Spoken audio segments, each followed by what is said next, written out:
जिस घर में संतों का आना जाना नहीं होता, जिस घर में प्रभु नाम का स्मरण नहीं होता, जिस घर में तुलसी नहीं होती, जिस घर में भगवान श्री शालिग्राम की मूर्ति नहीं होती, जिस घर में संध्या पूजा पाठ नहीं होता, जिस घर में कन्या नहीं होती, वो घर शमशान के समान होता है। क्योंकि सृष्टि से जब ये सृष्टि हुई, सृष्टि के सबसे पहले जो महापुरुष हुए महाराज मनु से ही मनुष्यों की सृष्टि चली। स्वयंभू अरो मनुष्यत रूपा तिन ते भई नर सृष्टि अनुपा। उन्हीं से ये मनुष्यों की सृष्टि हुई और उनके यहाँ सबसे पहले 3 कन्या हैं। श्रीमद् भागवत में चतुर्थ स्कंद के प्रथम अध्याय के प्रथम श्लोक में मनोस्तु शतरूपायां त्रियस्त्रा कन्याश्च जग्गिरे आकृति देवहूतिश्च प्रसूतिरिति विस्तृतः। जो सबसे पहले आता है वो दृष्ट होता है, श्रेष्ठ होता है, वंदनीय होता है, पूजनीय होता है। कन्या सबसे पहले आई इसलिए वो वंदनीय और पूजनीय है। हमारे यहाँ कहा गया है कि अगर कन्या का पूजन तो समझो कि सारा भजन हो गया है, तो समझो कि सारा भजन हो गया है। और संतों ने कह दिया, एक संत जी ने कहा कि देवी पूजी पद कमल तुम्हारे, असुर नर मुनि सब होहि सुखारे। सुर नर मुनि सब होहि सुखारे। किंतु आज कितना बड़ा दुर्भाग्य है, कितना बड़ा समाज का दुर्भाग्य है और भ्रम के कारण जब किसी को भ्रम होता है उससे कितना कहो कि सूर्य पूर्व में निकलता है, लेकिन वो मानने के लिए कतई तैयार नहीं होता, बहस करता है, जिद करता है, हट करता है। नहीं, सूर्य पश्चिम में उदय होता है, पश्चिम में निकलता है। संत जी ने बताया, जब जे दिशि भ्रम होए खगेशा, शोका पश्चिम उगे दिनेशा। कहता है सूर्य पश्चिम में निकलता है। जो लोग ब्रह्मवश ये कन्या का भ्रूण हत्या करते हैं या करवाते हैं, ये कितना महान पाप है, कितना बड़ा महान पाप है। सारे पापों का प्रायश्चित धर्म ग्रंथों में है, किंतु इस महापाप का कोई भी प्रायश्चित धर्म ग्रंथों में नहीं है। अगर आप किसी अपराधी की हत्या कर देते, जिसने आपका धन लिया हो, जिसने आपको गाली दी, जिसने आपके परिवार की किसी की हत्या की हो, तो उसको सजा मिलती है, वो सजा का हकदार होता है। कानून कहता है तुमने कानून अपने हाथ में क्यों नहीं लिया, उसे सजा मिलती है। और जो पवित्र आत्मा किसी पवित्र कुल के किसी नारी के गर्भ में हो और वो भगवान से विनय कर रही हो, प्रार्थना कर रही हो अपने आप उद्धार की, जो 5 महीने का जीव गर्भ में होता है तो उसे करोड़ों जन्मों की याद आती है, पता नहीं कितने जन्मों की याद आती है। आप उद्धार के लिए प्रार्थना कर रहा है, प्रभु मुझे गर्भ से बाहर निकालो ताकि अब इस गर्भ में ना आना पड़े। सोचो उसने आपका क्या अपराध किया है, क्या अपराध किया है, आपकी क्या, उसने आपकी क्या गलती की है आपकी, और उसकी जो हत्या करते हैं अथवा करवाते हैं। संपूर्ण पापों का प्रायश्चित हो सकता है, लेकिन इस महापाप का कोई प्रायश्चित धर्म ग्रंथों में नहीं बताया गया।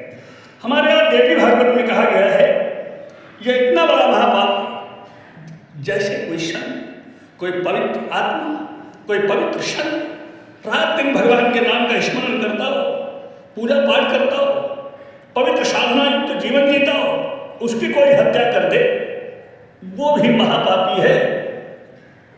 देवी भागवत कहती है, देवी भागवत में कहा गया है, भिक्षु महापापी भ्रण हत्या च भारते कुंभी पाके वसते शो यावत इंद्र चतुर्दशा।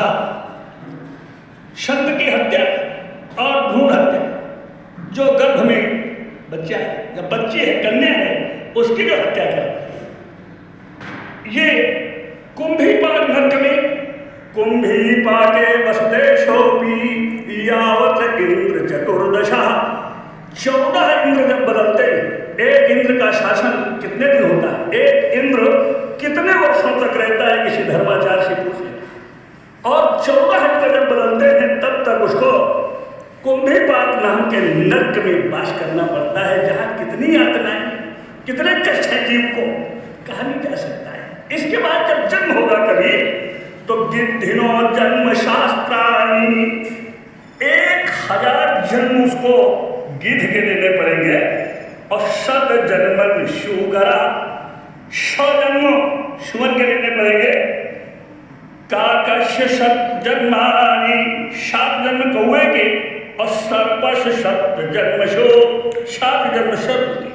और इसके बाद फिर क्या होगा, खष्टि वर्ष सहस्त्राणि विष्टायाम जायते क्रमिः। खष्टि वर्ष सहस्त्राणि, 6000 वर्ष नाभि और नारदाना का कीड़ा बनना होगा। इसके बाद जब कभी जन्म होगा तो जन्मस्तो भ्रष्टतः कुष्ठी दरिद्र का, कोरी होकर, कुष्ठ रोग का रोगी होकर और दरिद्री होकर के जन्मेगा। कन्या की हत्या, कन्या माँ बाप से विनय करती है, माँ मुझे प्यार न देना, दुलार न देना, लेकिन आपसे निवेदन है मुझे मार मेरी हत्या। इससे बड़ा कोई और महापाप संसार नहीं। क्यों ऐसा कर्म करके आगे के लिए नर्क की यातना बना रहे हो, गंदी योनियों में जाने का प्रयास कर रहे हो। अतः मैं आपसे निवेदन कर रहा हूँ, विनय कर रहा हूँ, यह महान पाप का कार्य बंद करो। क्यों, पुत्र कितना ही समर्थमान। लोग उदाहरण में कह देते हैं आपका लड़का तो बड़ा समर्थमान है, बहुत सत्य है, बहुत सुंदर है, एक ही कुल का उद्धार करता है, एक ही कुल को तार सकता है। लेकिन अगर कहीं कन्या संस्कारी होगी, अगर कहीं कन्या सुकन्या हो गई, तो वो दोनों कुलों को तारती है, दोनों कुलों का उद्धार करती है। मित्रों, दोनों कुल तक अगर कन्या सुकन्या संस्कारी हो जाए, यह देवी सर्वभूतेषु देवी अष्टवर्षे भवेत् गौरी, 8 वर्ष की किसी की कन्या हो, षोडशी त्रिपुर सुंदरी मां दुर्गा का रूप होती है, निर्विकार होती है, वंदनीय होती है, पूजनीय होती है, सम्मान के योग्य होती है। इसलिए और कन्या कितनी सुयोग्य हो, कितनी सुशील हो, दोनों कुलों का उद्धार करती है। अगर सुशील हो गई, सज्जन हो गई। मित्रों, अष्टांग योगी जनक, जो देह में रहने पर भी विदेह कहे जाते हैं, उन्होंने अपनी कन्या सीता का पालन पोषण जिस प्रकार से किया है, शायद इतिहास में कोई ऐसा पिता ढूंढने पर भी नहीं मिलेगा, तो भी नहीं मिलेगा। क्यों, सीता जी का पालन पोषण इस योगी के यहाँ कैसे हो रहा है? ये आदर्श पिता कितनी सुंदरता से पालन पोषण कर रहा है। कहा गया है, पलंग पीठ ताजी गोदे हिढोरा, अश्यन दिन पग आनी कठोरा, शियन दिन पग आनी कठोरा।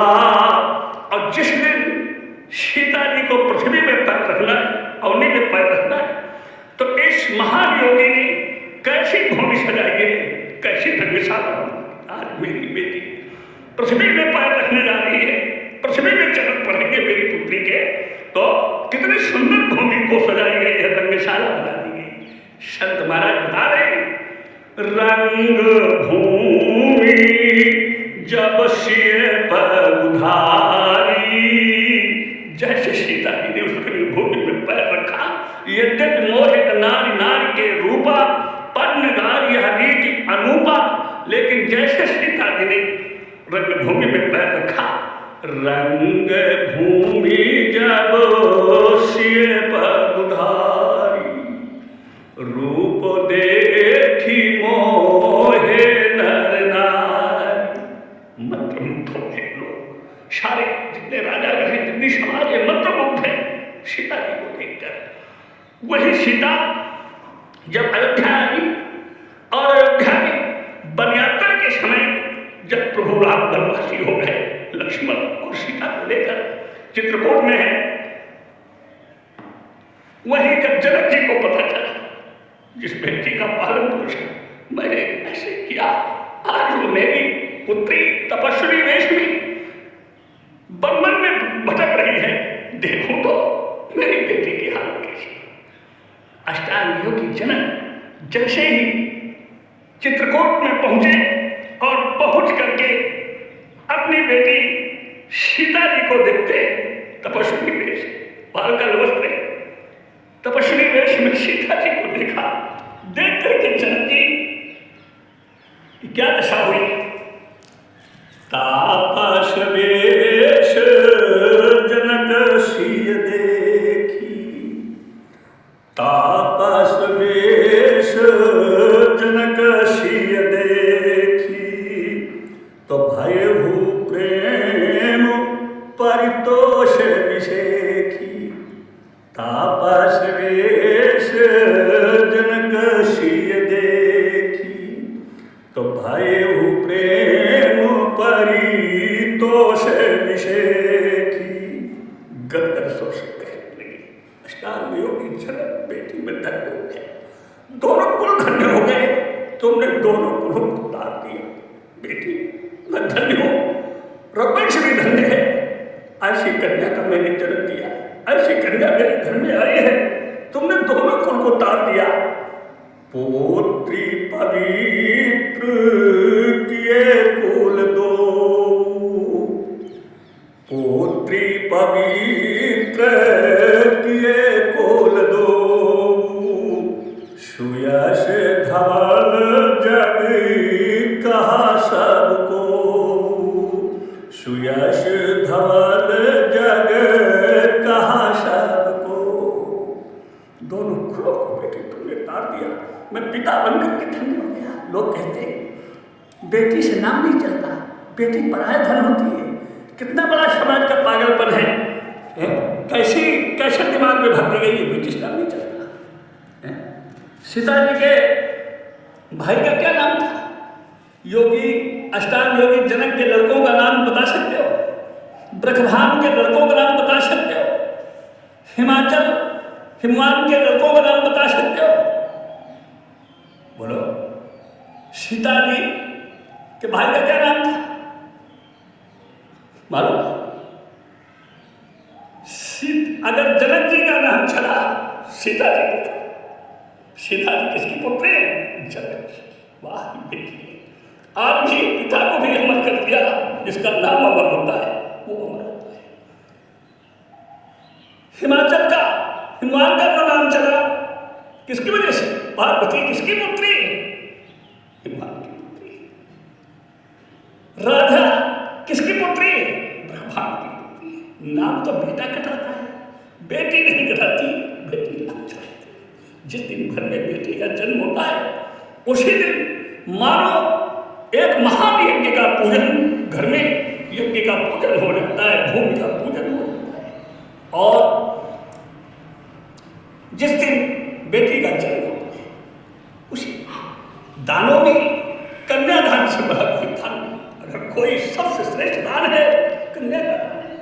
मित्रों, राम भजे तो बिटिया भई। अगर कन्या योग्य हो, अगर कन्या संस्कारी हो, दोनों कुलों को तारती है। अगर सुंदर संस्कार माता पिता उसको दे दें, राम भजे तो बिटिया भली, और निगुना भला न पूत, सबरी तो बैकुंठ गई, तो धुंधकारी भे भूत, धुंधकारी भे भूत। धुंधकारी जो निगुना था प्रेत हो गया, सबरी बैकुंठ चली गई। अतः मैं निवेदन करता हूँ, आओ मेरे साथ खड़े हो और यह पवित्र आवाहन करो। आओ मेरे साथ खड़े हो और यह पवित्र आवाहन करो। समझो अपनी मर्यादा को, हर कन्या का सम्मान करो। समझो अपनी मर्यादा को, हर कन्या का सम्मान करो।